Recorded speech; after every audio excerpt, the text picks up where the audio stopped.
Welcome back to Let's Talk Physical Media. My name is John, and on this week's show, it's just going to be me riding solo again. Faith will be popping in here and there whenever she wants, but like I said last week, it's hard for us to, find a time together to record. We're both very busy people working opposite schedules, so this week it's just going to be me again, but she did say she'll be on next week's show. Same thing with Matt. If we could ever get a guest, we'll get him on the show, but for the most part, it's just going to be me riding solo, which is lucky for you guys because you get to see this smiling and beautiful face here on the show. And we like to start off every single episode of the show with the news. And we got a big piece of news just in time for spooky season coming out in October. We are going to get The Mist on 4K. 2007's The Mist, directed by Frank Darabont. He had a great working relationship with Stephen King.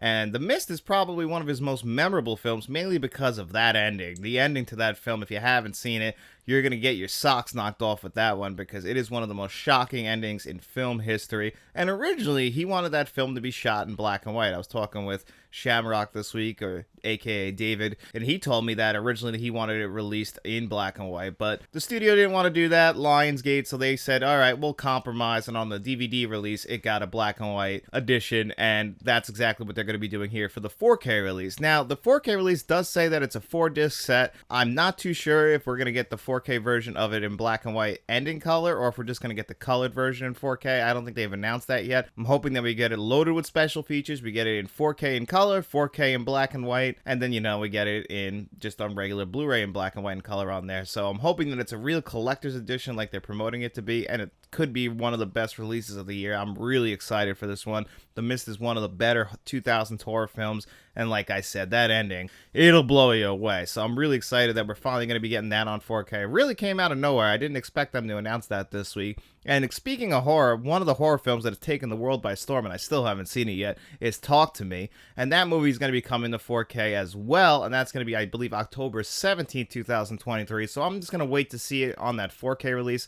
I'll pre-order it and I'll do a review here at the channel. I've heard so many good things about this movie, and the fact that a couple of YouTubers made that really gives hope to us fellow YouTubers out there to really, crack that code and become success stories, because these guys, they made a fantastic film. Apparently, I can't really speak on it because I haven't seen it yet, but from what I've heard and from everybody else is that this movie is fantastic. One of the best horror movies of the year, one of the scariest horror movies of the year, and from all the reviews I read and from people who have seen it that I've talked to, they've all said it's great, so I'm very much glad that that's getting a 4K release as well. That's something that usually I would expect that to go just to Blu-ray, because a kind of low-budget horror film like that, that's usually in line with what they do is they send it to Blu-ray, and then next year we'll get it on 4K so they can double dip. But I'm glad to see that it's getting a regular 4K Blu-ray release. I'm very happy about that, and I can't wait to check that one out. Like I said, heard great things. And then, like how Kino Lorber likes to usually do, they announced some upcoming scans that they're working on, movies like Kindergarten Cop, Cujo, and Lost in Translation. They all got announced for 4K releases, but no official release date, although Cujo did get finally announced for an official release date, I believe in October of this year, so we will get that on 4K, again, just in time for spooky season. But they also announced that they're working on a brand new scan of Sneakers from 1992, starring Robert Redford, Dan Aykroyd, River Phoenix, Sidney Poitier, and Ben Kingsley. A stacked cast, one of the best early 90s movies. This movie's just a lot of fun, and they're working on a brand new 4K scan of that, which is great because then I can retire my old Blu-ray that I have, which isn't a bad Blu-ray, but I'm really excited to see that on 4K. Kino Lorber, like I said, they love to preserve older films, give them new scans. Like, they're the ones who did Out of Sight on 4K. That's a movie that easily could have been forgotten from the late 90s. Even though it's a Steven Soderbergh film, people don't really talk about that movie. Even though it stars, again, George Clooney and J-Lo, that movie should be bigger than it is because A, it's a fantastic film, it's a Soderbergh film, and B, it also ties into Jackie Brown because Ray Nicolette is in it, who's played by Michael Keaton, and Jackie Brown, same character, so they have some overlap there, and that's really cool. You don't get that much in the 90s where we get some, I guess it's kind of a connected universe, but it's just the one character. But still, really awesome we got that in there. So I love that Kino Lorber is doing these transfers. I just wish we got some dates on when they were coming. Like, they kind of just announced that they're working on the transfers. It's the same thing with the Hitcher, but I do get a little bit of updates on the Hitcher, and I heard that that's finally fully completed. I can't wait for that 4K. It's just they're going through right now quality control. So I don't think we're going to be getting that at the end of this year, but we should get the Hitcher on 4K early next year if I had my best guess. Even if it's just going through quality control now, you got to print the discs and all that stuff. So I don't think we'll be getting that in time for spooky season, which is probably when they wanted it to get out. But either way, or at least we're getting that movie on 4K, because that's another classic film that deserves a 4K upgrade. I'm really looking forward to that. And that's really it as far as new announcements for 4K coming. You know, you get some rumors, but nothing that's official. And actually, coming up this week, it's a very slow week. No new 4K releases. Well, there is some, but nothing that I'm going to be picking up. I mean, Roman Holiday is coming to 4K. I'm sure some people are excited about that. I didn't pick that one up. I'm only going to be reviewing Vacation on 4K this week, and I'm also going to have a review for Paris, Texas from the Criterion Collection, which I think is one of the... It's actually a top 10 favorite film of mine of all time, and I figured since it's a slow week, we'll talk about that here on the channel. And there's a couple new releases coming to theaters. You got Blue Beetle and Strays coming out this week also. So even though August has been pretty slow at the box office, you know, Barbenheimer is still destroying everything else in its wake, and Blue Beetle is only getting projected to make about $30 million opening weekend, which really isn't good for another DC film, which has just had a horrible year at the box office between The Flash and Black Adam, and it looks like this movie is being projected to do about the same. My hope is, though, Blue Beetle is a better film than those movies, which it has the potential to be. I remember James Gunn was definitely hyping this one up, saying that this is the first film in his new DCEU, but apparently he's kind of pulled back on that, which makes me a little bit nervous, but I'm still going to check out Blue Beetle. I'll give you guys a review of that. Strays, I'm really excited about. We don't get many studio comedies anymore, and the fact we're getting this one released in theaters, I know he's doing voice work. I know Will Ferrell's doing voice work in it. Jamie Foxx is doing voice work in it, and if you're a dog lover, this one looks like it's right up your alley. I'm looking forward to this one as well. As somebody who owns 2 dogs, and I love my dogs, we always play around with what they're thinking. You know, dogs are funny animals, man. They get freaked out anytime somebody walks by the house. They got to destroy everything just because, you know, somebody walked by their house with another dog, and they just get really excited to see other dogs out in the world. And it looks like this movie is diving into that, so I'm pretty pumped for it. Should be funny. Will Ferrell really surprised me with his comedy as far as in Barbie. Even though I think that he was actually, his character was probably one of the weaker characters in Barbie, it still felt like old Will Ferrell. Old funny Will Ferrell. I felt like I drive a Dodge Stratus! we've kind of been losing that over the last few years. Will Ferrell, I think, is one of the funniest people ever. I loved him on SNL. All the movies he put out in the early 2000s. Actually, I'm wearing a Will Ferrell shirt right now. This is from The Other Guys. And I actually think that might be his best movie overall. It might not be his best performance, but I quote The Other Guys all the time. You honor the flag, and you crap on it when you don't shoot your gun in the office. Soda pop! Big fresh can of soda pop! They do not care! Hey, how you doing?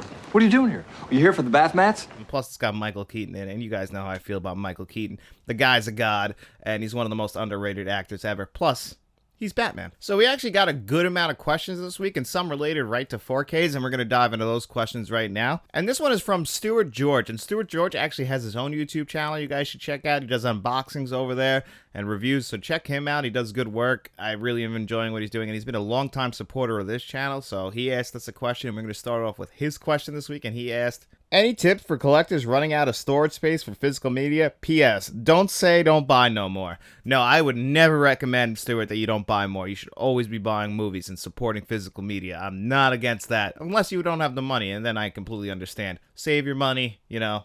The physical media will always be there, unless it goes out of print, which is something that us physical collectors have to always worry about, and especially if you're a fan of slipcovers, because if stuff only gets it in its initial run, you kind of got to grab it then, and you can't wait for the sale, because the sale might not have those slipcovers on it, so it's a real rock and a hard place for us collectors. You guys know it. We've all been down that path before. It's very unfortunate, but it's the way it goes. It's the name of the game.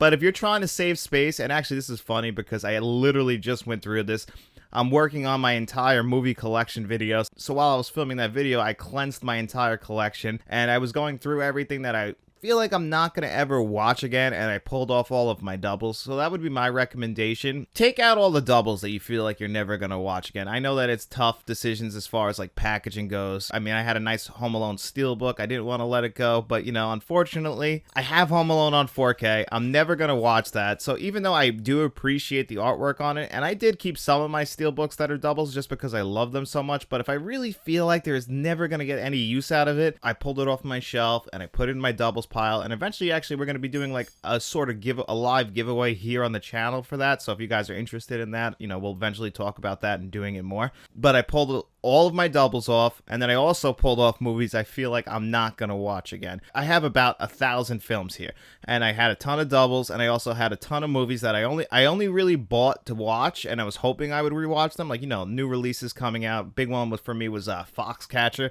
I bought that movie just in time for the Oscars that year because I believe it got nominated for Best Picture, and I think Steve Carell got nominated for Best Actor. So I wanted to check that movie out before the Oscars, so I bought it on Blu-ray. And I just absolutely hated the movie. But it's been in my collection ever since then, so I decided, you know what, I'm never going to go back to this movie. So I pulled that one off. And I did the same thing with a bunch of movies in my collection that I feel like I'm never going to go back to. They're just really sitting there collecting dust. They serve no purpose in my collection. So I decided, you know what, I'm going to take this out. That'll go into the giveaways.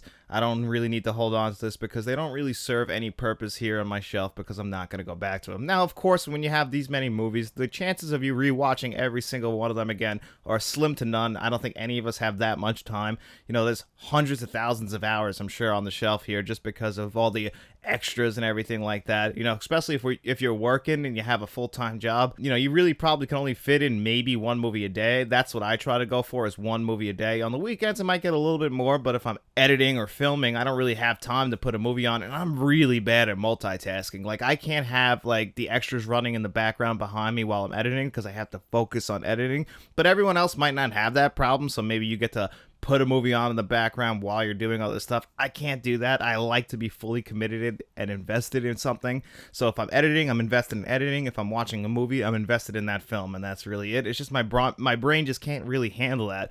Like, I really like to have music on in the background while I'm doing stuff, but then I start getting invested in the music, and then it turns into a real problem, and I get just absolutely nothing done. But I think the best way to save space is just to be honest with yourself. I think it's always better to have quality over quantity. I feel like there's a lot of collectors out there. They just want to have every single movie available to them, and possibly even in different formats, and that's cool. I understand that. Maybe you want the steelbook and the regular version on 4K, but there's no reason for that. You got to be honest. Like, when it goes on your shelf, you're only going to be using one of those discs. Now, there are exceptions, like I've said before. I have Terminator 2 on 4K in its slipcover version and in that beautiful Lionsgate Steelbook version. I'm never going to watch either of those cuts again. I usually go back and watch the Skynet edition on Blu-ray, but because I'm such a Terminator fan and I love the artwork on both of them, I had to have them in my collection, but I'm never going to watch them. And that's something, with me being honest with myself, maybe I should have pulled those off and put them into my, doubles pile, but I didn't.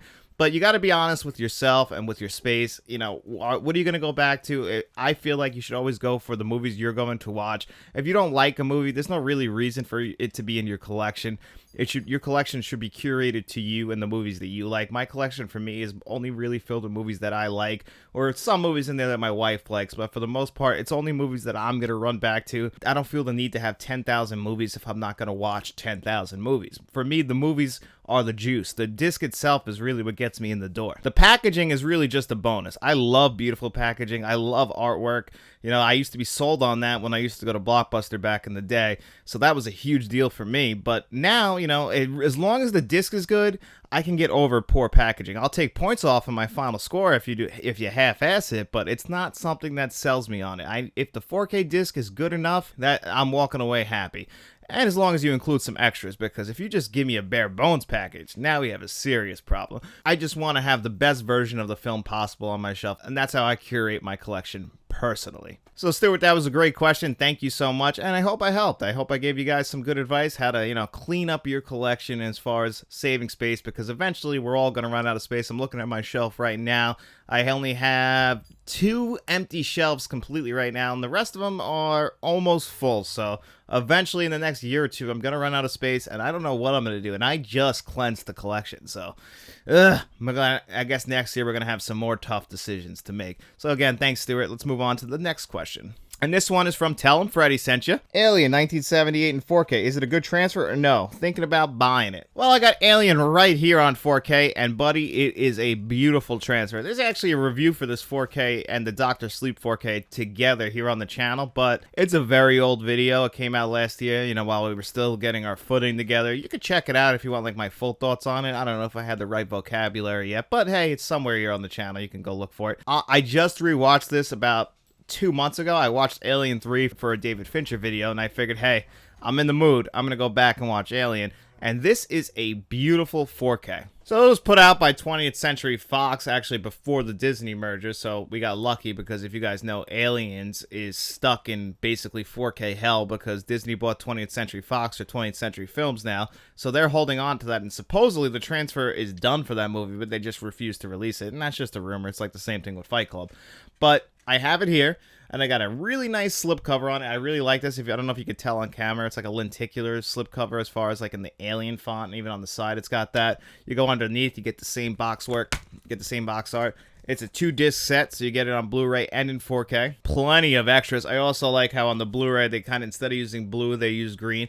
Really nice little touch there to really make it feel a little bit more special. But as far as the 4K quality goes, it's fantastic. You know, most of this movie takes place in very dimly lit areas. The dark ship, the dirty, gritty ship. It looks perfect in 4K. The alien monster looks great with all its shit dripping out of its teeth. Looks amazing in 4K. I also thought it was a pretty big jump from the previous Alien Blu-ray, which I have somewhere in the collection over here because I have an entire Alien set. What did they call that? The quad. They called it something like the quad trilogy or something like that, where it's the first 4 films on Blu-ray. I only chose to upgrade Alien to 4K mainly because we don't have any of the others on 4K. I think maybe Alien Covenant, but I could be wrong about that. I know Prometheus isn't on 4K. I do have that on Blu-ray around here somewhere too. But for me, I think Alien is still the best film in the Alien franchise. I mean, people love Aliens more, and I get that. I'm a big Jim Cameron guy, but I still prefer the original Alien done by Ridley Scott, and mainly because of the beautiful set design and the tension. Alien is a horror film.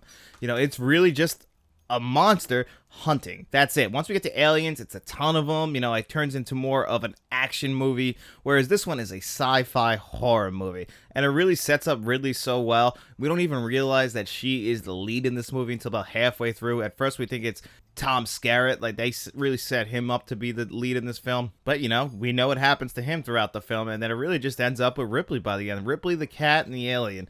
And I mean, the tension that this movie builds. But yes, Freddie, I can highly recommend that you grab this 4K Blu-ray. I promise you're going to love it.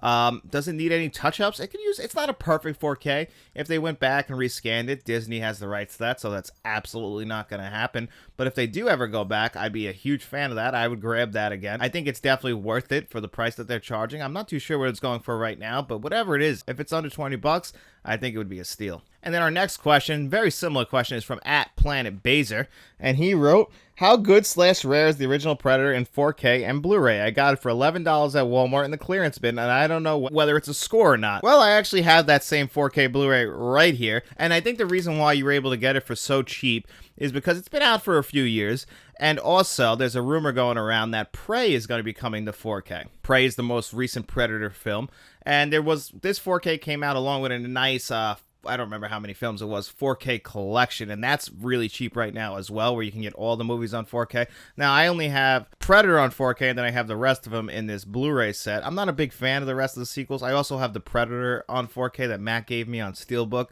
I just always felt like Predator is one of the best sci-fi action movies of all time. Predator 2 is a huge step down. It's got its moments. Predators is pretty enjoyable. The Predator is god-awful, and Prey is actually really good, and it is the second best film in the franchise by far. You know, it's a pretty big gap between first and second, but I think Prey actually closes that gap pretty well, and I think eventually, and the rumor is, we're going to get that on 4K, so I think we'll get a brand new collection with all the films in it. And I don't know if they're going to be working on a new scan of Predator, so maybe that's why it's a little bit cheaper, but maybe they just adjusted the price because it's been out for a couple of years. The rumor is Prey's coming to 4K. We'll probably get a brand new collection on 4K, and that's why the prices have been going down for that. But if the scan itself that's in this Predator 4K is gorgeous. Now, the previous Blu-ray, which again I have right here, is awful. It's a terrible Blu-ray. It's one of the worst Blu-rays out there. The 4K fixes almost all of its issues.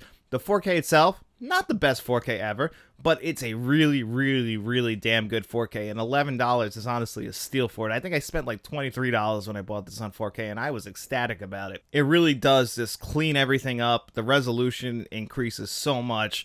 It turns into a beautiful looking film, and that's a surprise because the previous Blu-ray was pretty damn ugly. I don't remember what it would look like on DVD, but I know I had the DVD, but the Blu-ray, which I watched a bunch of times, was pretty bad, and you don't even realize how bad it is until you watch it on 4K, and that 4K just cleans up that Blu-ray just so much. It's definitely the definitive edition of Predator, so I'm really happy that you were able to grab that for so cheap. It's pretty rare. I'm actually surprised that it was only $11. I wouldn't expect it to be that cheap unless it was around Black Friday, but that just leads me to believe even more that they definitely are working on that Prey 4K, and that rumor probably will turn out to be true. I don't know when we'll get it. My best guess, maybe we'll hear about it soon for November.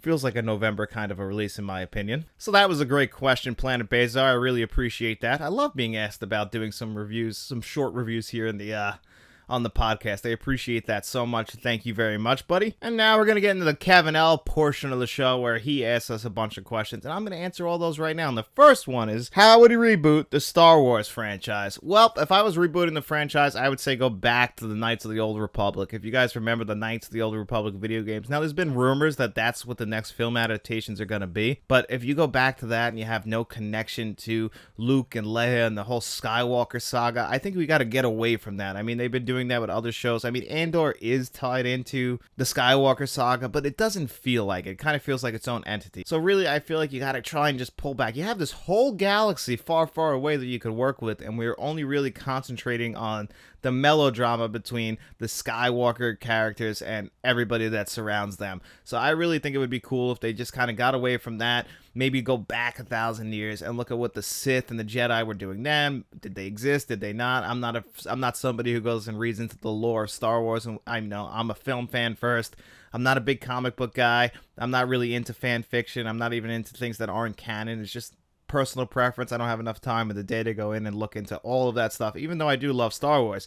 So if I was rebooting it, I'd say we get away from the Skywalkers, head into the past, try and have something that doesn't really connect to the films that we know, try and tell an original story, still call it Star Wars. That should be enough to sell it. You know, have lightsabers, have guns, you know, have some ships in there that look familiar but aren't familiar. Like, they look like they're the beginning of what the future would look like in this franchise. I think that's how you reboot the Star Wars films. Don't have Darth Vader in there. You can have like a Darth Vader kind of character, but like, look what they did with Darth Maul, and then they ended up ruining that character in so many different ways. They still left him hanging in Solo. So I think there's a bunch of different avenues and ways you can choose to go. I personally would just do that. Get away from everything that's connected right now. We don't need any hints of Kylo Ren or Rey. Just go back, tell an original story. If it's connected to the Knights of the Old Republic, I'm down with that. Those games were great, and those felt original. Everyone cared about those characters in those games, and they were just created for the games. And, you know, it proves that it can be done. Disney, though, they only see money, and because they only see money, they see the name Skywalker, and they think, that's what's going to sell. Darth Vader sells, right? That's it. It doesn't matter that the Star Wars name can sell itself. You know, you might have to take a step back as far as money, which you pretty much burned all your money anyway with everything that's been going on with, you know, the strikes and how you've watered down the Star Wars franchise and the Marvel franchise as it is. You know what? I think it's time for a fresh reboot. Give it some new life. Give it, you know, still put the Star Wars name on it, but try and step away from what the franchise has become and what it's known for, because at this current point, we've got enough of it. I don't think we need to go back to it. The original trilogy, the prequel trilogy, and the sequel trilogy will always be there. You'll always have Andor on Disney Plus, The Mandalorian, but I think it's time to tell a brand new story that has no connections to what we already know. So that's what I think we should do. And then he asked, what are your favorite scenes from the following movies? Number one is the Toxic Avenger. My favorite scene from the Toxic Avenger, it's a really quick scene. I probably can't even get a clip for it, but he's like wearing the merchandise for the Toxic Avenger. So if you've seen the Toxic Avenger, it's a trauma movie. So it's very, very low budget, very gory, very gritty, very over the top funny, a little bit ridiculous, but I absolutely love the Toxic Avenger movie. They're all coming to 4K, by the way, August 29th. I'm still trying to get those, but I can't swing the money right now. I would love to review all of them. I'm a big fan of the first Toxic Avenger, especially. You know, it's very tongue-in-cheek, very meta, so when he gets turned into the Toxic Avenger, first of all, they switch actors, but, you know, he just becomes this vigilante, like fighting crime, and then at one point people are starting to love him, and, you know, he's just like posing with the American flag, and he's got a Toxic Avenger hat on. I just crack up every time I see that. It's just such a quick-paced moment that if you blink and you'll miss it, but it's still fantastic. I love that moment. Number two, he asked, what about Saw 3? I don't even remember what Saw. So I remember Saw 1 and Saw 2. Saw 3 takes place, if I remember correctly, at the same time as Saw 4, and I believe that's the one where Amanda's in the room with Jigsaw. I think he has to get brain surgery at the same time. Yeah. So basically, she's in there with him, and the other guy, who we'll find out this is a spoiler, at the very end, is married to the girl who's doing the brain surgery on him. So there's a big connection there. But I actually just love the end of this movie when we get that big reveal that the husband and wife are married, and that because Amanda fucked up and couldn't control herself, now this guy's going to end up killing her. So it was a really big surprise, because in Saw 2, we built up Amanda as this, she was in the first Saw, now she's in the second Saw, as possibly the replacement for Jigsaw, but they killed her off pretty fast in 3. Number 4, Ghostbusters Afterlife. Well, I'm a fucking child, so of course the best thing in Ghostbusters Afterlife was the little mini marshmallows destroying the Walmart.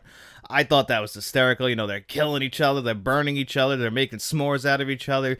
Like, I get it, that was pretty damn stupid, but if you're asking me if I was laughing in the theater when that happened, I was laughing hysterically. I just really thought that was so funny. I loved it. I know it was cheesy, and a lot of people probably didn't care about it, and I know a lot of people who watch this channel aren't a big fan of Ghostbusters Afterlife, but I enjoyed it for what it was. Is it as good as Ghostbusters 1 and 2? Of course not. But, I thought it was still an enjoyable film, and you get Paul Rudd in there, and Paul Rudd's just always charming. I still had a good time with it. I'm looking forward to see what they do with the next one, but yeah, the marshmallows, the little mini marshmallows, that was perfect.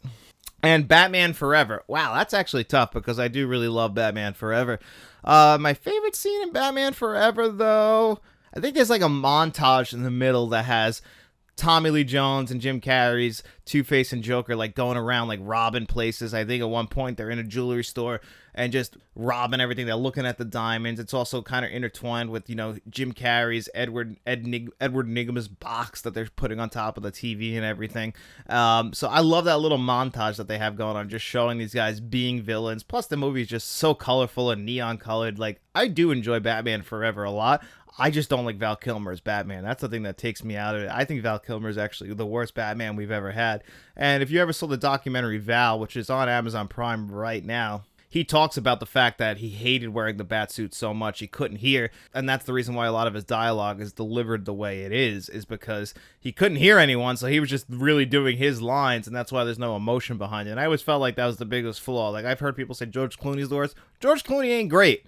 And Batman and Robin is awful, but I still think he's a better Batman just because Val Kilmer is just giving no emotion, whether he's Bruce Wayne or Batman. So, unfortunately, I just don't love Batman Forever as much as I used to love it, but I still really go back to it. And it's a very underrated Halloween film. Beetlejuice. Mr. Tallyman, tally me banana.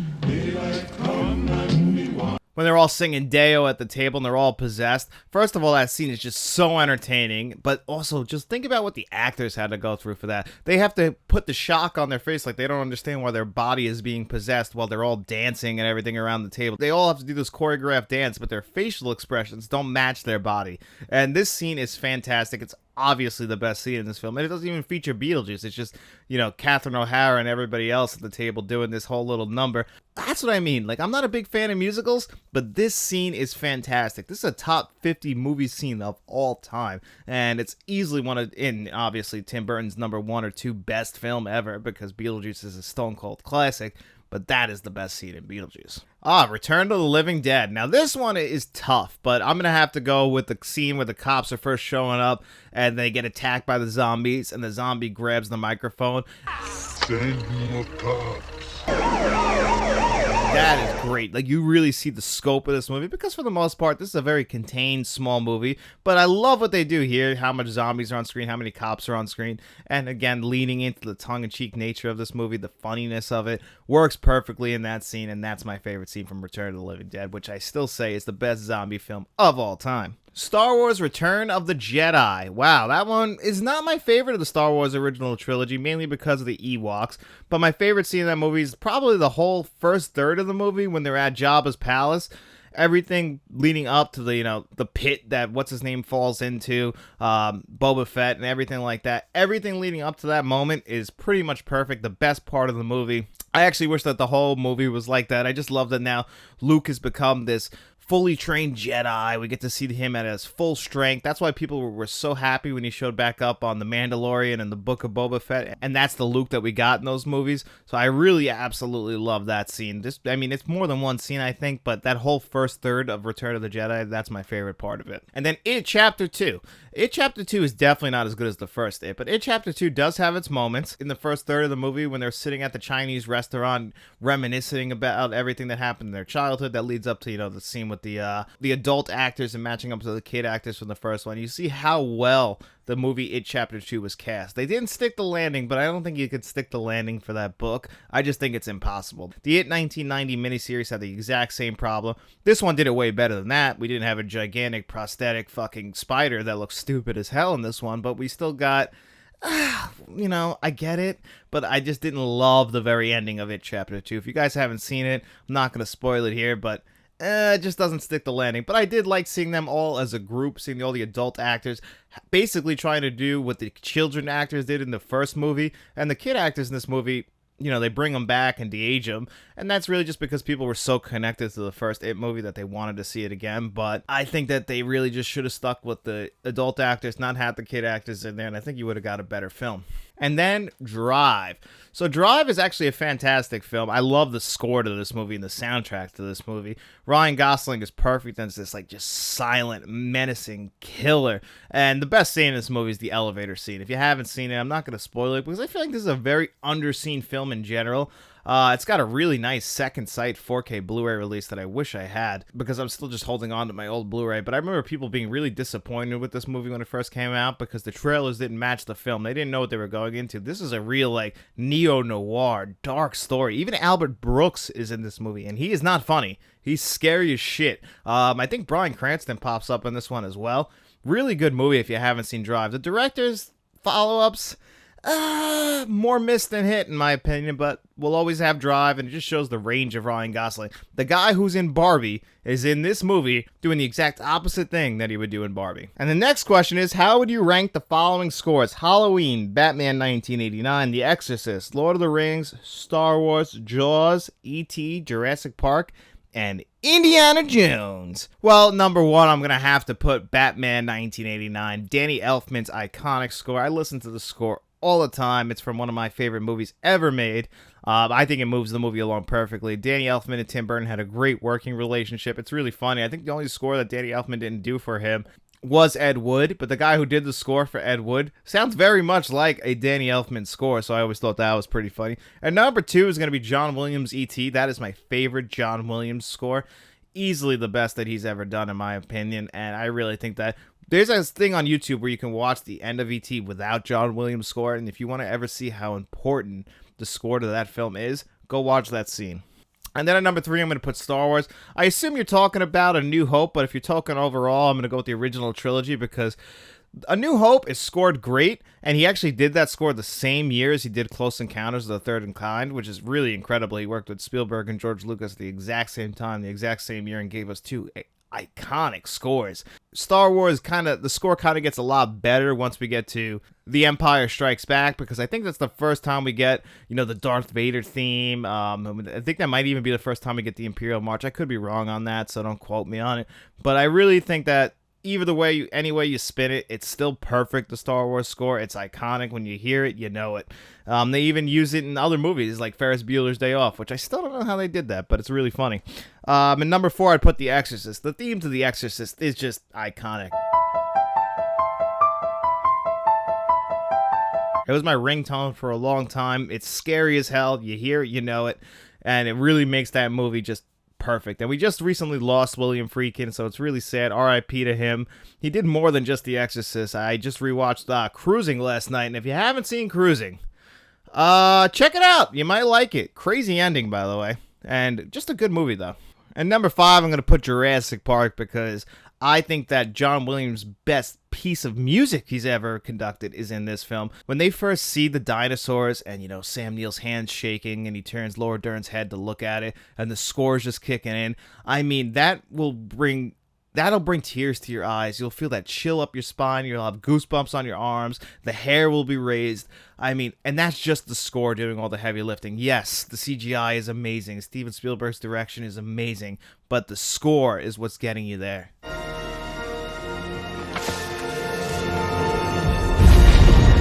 And that, I have to put it high just for that. Even if the rest of the score isn't as iconic as some things that are lower than this, it's still, that one piece of music is perfect. And next we got Indiana Jones.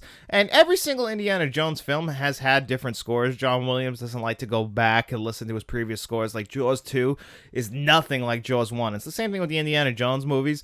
You know, you have Indiana Jones theme, but the rest of the film is scored different. So, like, The Last Crusade isn't going to sound like Raiders of the Lost Ark. They sound similar, but Temple of Doom doesn't sound like any of them. So, that's why I had to put that a little bit lower, even though I do love all the scores that John Williams does for them.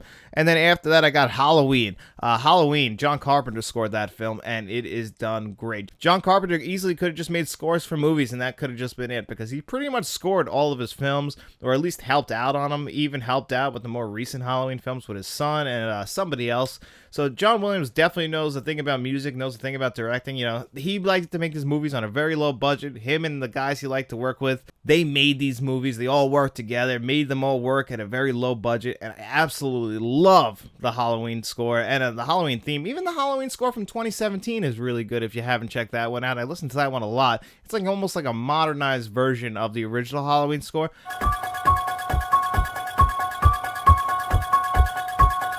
Obviously not done as well because you don't have enough time has passed, and it's just, you know, it's iconic for 1978.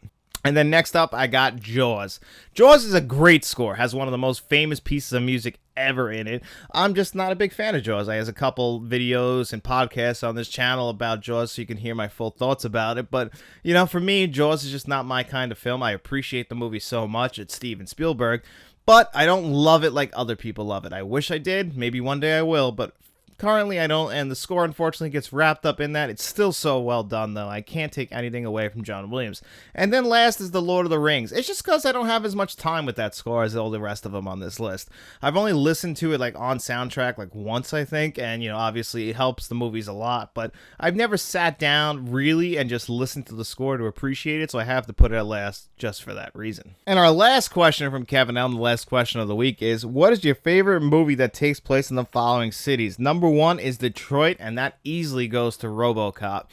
Have you ever thought of a movie that's tied in more to an area than Detroit to RoboCop? They're even trying to upend Detroit and make it new Detroit, right where old Detroit is laying. And that, you know, that's a big part of this movie is Detroit itself. As much as the movie is about RoboCop and corporations, the corporations control the cops, and they also control Detroit, so it plays a huge part in the movie, and I think RoboCop is one of the best films ever. It's a great satire, it's very meta, it's speaking on the world that has a message that still holds up today, and on top of that, it's a great 80s action movie, and it's just so much fun. Great performances throughout. Kurtwood Smith gives his most iconic performance, and I love Red Foreman, but still, that is his most iconic performance in this. Peter Weller is great. Everybody is great in this movie.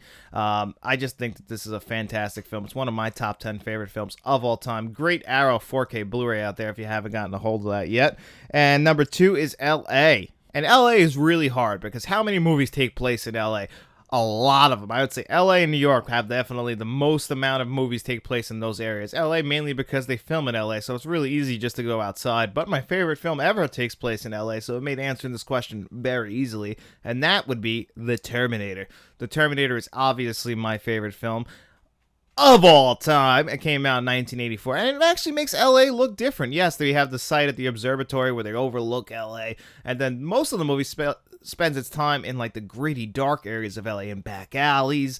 You know, LA never looks so nasty and run down. I've never been to LA, so I don't know how, you know, it would be comparable. Plus, it also takes place in 1984, which is almost 40 years ago now, so it's not gonna look the same, but still, easily the best film to take place in LA. And then at number 3, London. A Fish Called Wanda is what I would pick for that. If you guys haven't seen A Fish Called Wanda, this is a fantastic movie. John Cleese, Jamie Lee Curtis, and for me, Kevin Kline, who won the Academy Award for this, by the way, is fantastic. I still shout, asshole! The way he says it in this movie is ridiculous. Kevin Kline is one of the most underappreciated, underrated actors we've ever got. He is an Academy Award winner for this movie. He does a great job in it, but, you know, London, a lot of movies, like, it was hard not to pick movies like Skyfall, but I was trying to pick a movie that takes place mostly in London. You know, you have movies that like travel to London for, so like the Mission Impossible movies, all those movies that like travel the world, they might make stops in London, but I wanted to pick a movie that stayed in London and a movie that really doesn't get talked about that much anymore. And A Fish Called Wanda is one of those special movies that I'm really hoping doesn't get lost to the test of time. It's a really funny movie from the 1980s. And for Tokyo, I have two choices. So first would be Lost in Translation, 2003's Sofia Coppola directed film. Supposedly we're getting a 4K Blu-ray of that from Kino Lorber. Fingers crossed. I love this movie, starring Scarlett Johansson and Bill Murray, two people just lost in the world.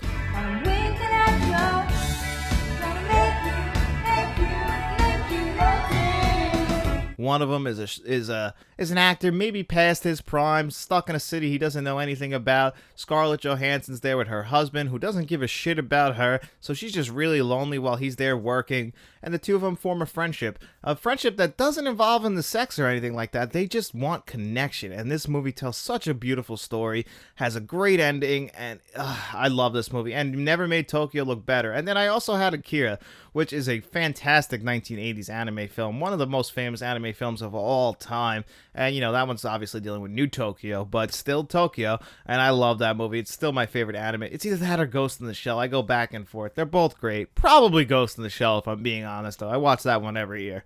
So I'm going to go for New York. I'm going to go for Spike Lee's 1989 classic, Do the Right Thing. New York has never looked hotter. Spike Lee captured the heat of this day in New York, how everyone just can't deal with the heat as the movie just starts to bubble up to the surface, and we end up at this huge climactic ending. I mean, my God, what a fantastic movie. I'm going to review this 4K on the channel at some point, because Do the Right Thing is one of my favorite films ever. I mean, they painted the buildings red, so this movie just looks gorgeous on your screen. The colors pop off, but again, just capturing the heat of New York City in the summer. I'm from New York, not from the city though, but I'm from New York, so I just know exactly what that looks like. It felt real, and obviously Spike Lee's from New York as well, so he knows what he's doing. Definitely the best movie to take place in New York, and there's been a lot of them. I could have gone a million different ways with this, but that is my personal choice. And for Boston, I got The Town. Obviously, I got to pick a Boston boy, and no one's better than Ben Affleck. You know, he directed this movie, but getting Jeremy Renner is great in this movie as well. I absolutely love The Town. One of the best heist movies ever made. Blake Lively actually even turns in a good performance in here. Just this movie, top to bottom, it's thrilling, it's exciting. Boston never looked great. The climax takes place at Fenway Field. You can't think of a better Boston film, in my opinion. Now, I was going to go with The Verdict, and that might be a personal choice, because I think The Verdict is almost the perfect film. One of the best courtroom dramas we've ever had. Paul Newman's best performance, in my opinion. But, you know, The Town feels more Boston than that, in my opinion. And Chicago was tough, because there's two movies I think that really just capture Chicago. Now, a lot of people might pick The Blues Brothers, but for me, I'm going to pick either Thief or Candyman. Candyman is my favorite horror film of all time. It takes place in Chicago. Chicago plays a huge part of it. You know, they have the opening of this movie takes place with the camera, I guess in a helicopter shot, going over the streets of Chicago. We're seeing everything. It feels like Chicago. And, you know, the movie is, you know, it could be just a very simple tale of Bloody Mary, but it's so much more than that. It's got a deep message dealing with the city Chicago in there. So it's a very important film for Chicago. So for me, as much as I love Thief, that would be my number 2. I'm still going to have to put Candyman at number 1. And then last but not least is Miami. Now, most people might pick Scarface here, but I'm going to go with Ace Ventura, because not only is it in Miami, but it involves the Miami Dolphins and Snowflake, the dolphin for the Miami Dolphins. Ace Ventura is one of the greatest movie characters ever, played by one of my favorite actors of all time, Jim Carrey. And this is the movie that really put him on the map. He was kind of on the map with In Living Color, but this, 1994, between this, The Mask, and Dumb and Dumber, he was on top of the world. He had all 3 of those movies come out in the same year, but Ace Ventura is a stone cold classic. I quote this movie every single day in my life. I mean, there's just so much going on in this film, and it feels like a Miami movie. The Miami police cars. You get Sean Young in here as the chief of police. And, you know, obviously you get Dan Marino, the most famous Miami Dolphin of all time. Can you think of a more Miami movie than this? And plus, again, Snowflake. That's not Snowflake. That's not Snowflake. So that would be my choice for that. Anyway, guys, I want to thank you all who sent in questions this week. I really do appreciate it. If you want to send in some questions for next week, please make sure you leave those in the comment section below, or you can wait for the post on Wednesday, and I'll ask for your questions there. And while you guys are down in that comment section, don't forget to like this video and subscribe to the channel. And if you're listening to this on all podcast services, please make sure you give us a 5-star rating, especially if you're on Apple Podcasts, so that they can keep pushing this. We would really appreciate that. And if you're listening to this also on podcast, make sure you head over to YouTube and subscribe to us there, and vice versa. And I just want to thank you guys all so much for being a supporter and a fan of Let's Talk. We really, really appreciate that here. Thank you guys all so much. I hope you guys enjoy the rest of your weekend, the rest of your day. And after you're done doing all that, I want you guys to get out in the streets and tell your friends about us. We'll be seeing you around.